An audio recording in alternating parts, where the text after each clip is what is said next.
Hi everyone, my name's Anne-Marie. Welcome to this technique. Now in this episode we're going to be using the new Stix2 mixed media hot iron.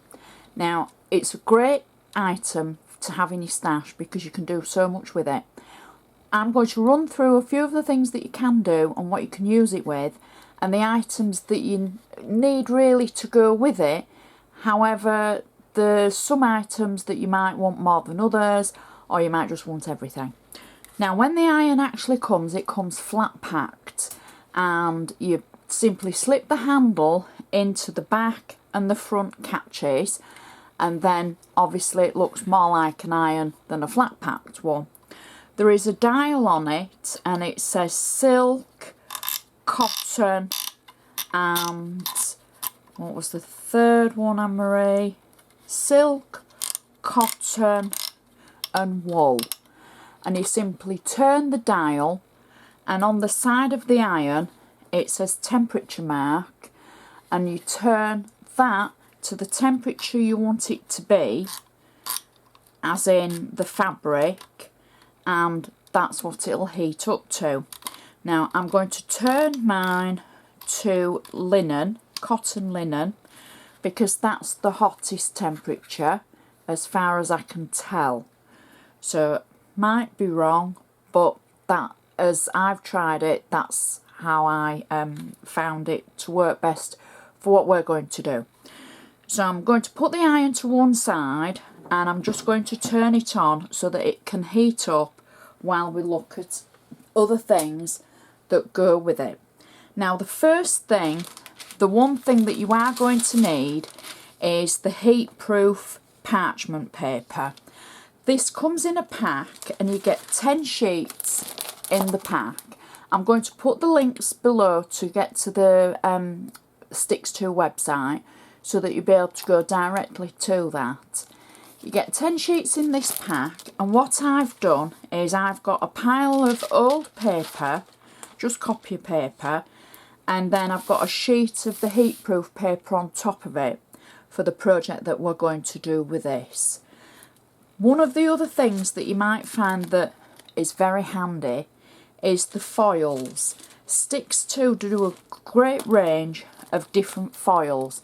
Now these are, you can use them as a cold transfer foil with tape and to vintage your edges. I've already done a project on using foil on your edges and I'll put a link of that at the bottom. But this, you can use it as the hot transfer foil as well if you use it with the iron.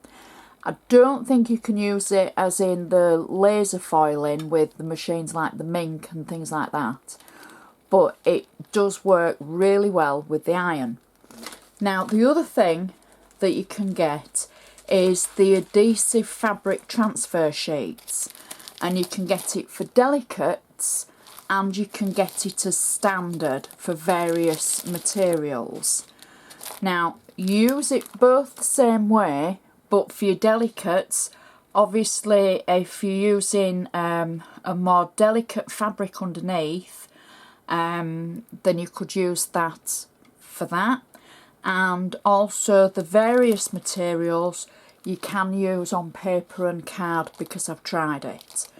So what we're going to do is we're going to actually applique on to a bag. Now I've already done one side of the bag by using a die cut and cutting out the actual adhesive sheet in the die cut and then placing it on the bag and using the iron. So this time what I'm going to do is I'm going to add my initials on the back of the bag. So I'm placing the bag just on the heat-proof paper on our pile, and what I've done is I've taken the actual adhesive fabric that you get, and I've used a die cut to cut out first of all a shape which is going to be a frame. So I've just made a circle frame.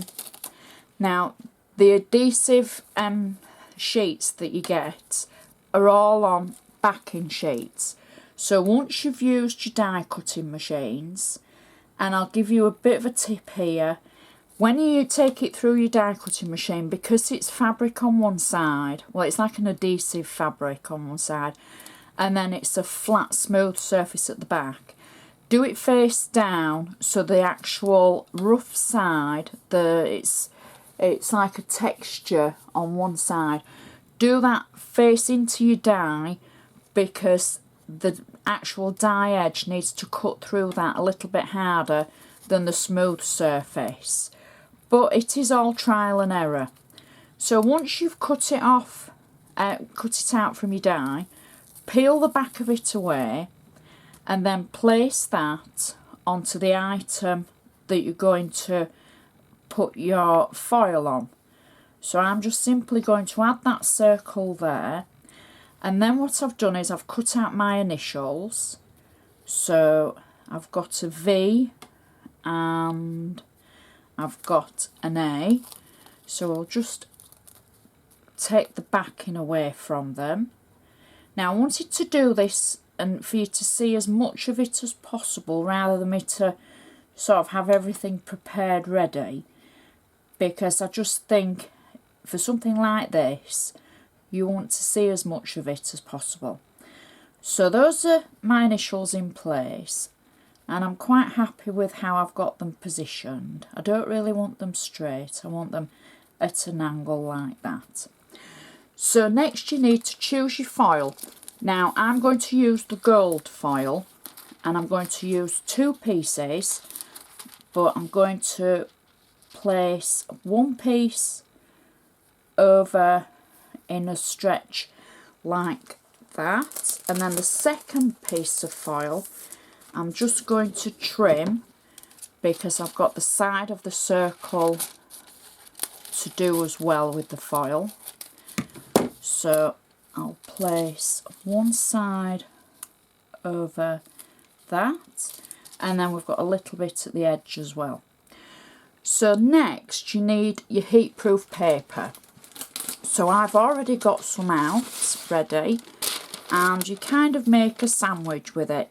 So you're going to place that over the top now. So my iron should be hot enough to be able to use it, and you simply run the iron over the top and press down. So you can see why we need the heat-proof paper to protect underneath, and it says 5 to 10 seconds of running the iron over, and then we can have a look to see if we've transferred the foil onto our bag. So I'm just going to have a little look and see if it's ready, and that needs a little bit more. So no, we'll do it again. Now this bit, I might not have heated my iron up enough, or I might not have ironed it enough. I think this is the trial and error a little bit, this. And I do think that because everybody irons differently and you're not all going to use the same fabric, it probably would be worthwhile having a little test of it on something, just to check and see if you can do it first, and if there's any process that you feel more confident doing your way, as it were. Okay, so let's see if this is going to, some of it's ready. Okay, I'm just going to run it over once more just to get the edges, because it seems that it's taken in the centre and not quite at one edge. So I'll press down a little bit just to, in hope it's got it. Right, let's have a look. Moment of truth. So I'll start off by peeling the sides away, and then go from this side. Oh, looking good. There we go. And just peel the next one off for the top. There we go. And that looks great. That little bit there that you can see. It's just got a little bit of a line through it. I can go back and use it again and just run the iron over it, and it will cover that little bit again just to make it more perfect.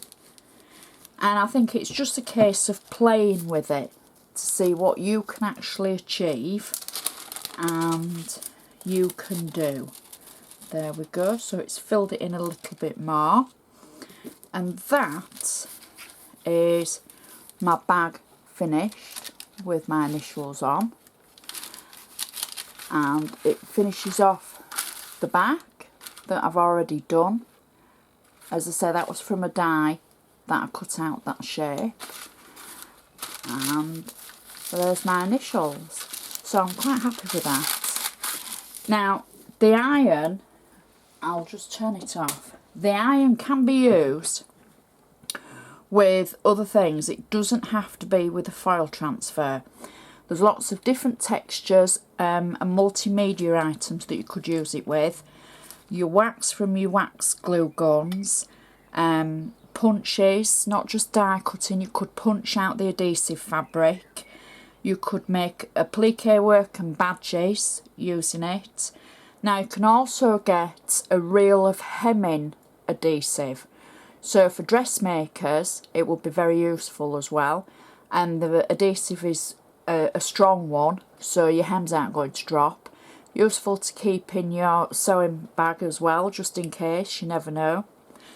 So I personally think this for me will be very useful for things like Angelina fabrics, for the little spheres of the threads, things like that, for making wax seals, for using it on a lot of the mixed media products that there are available now.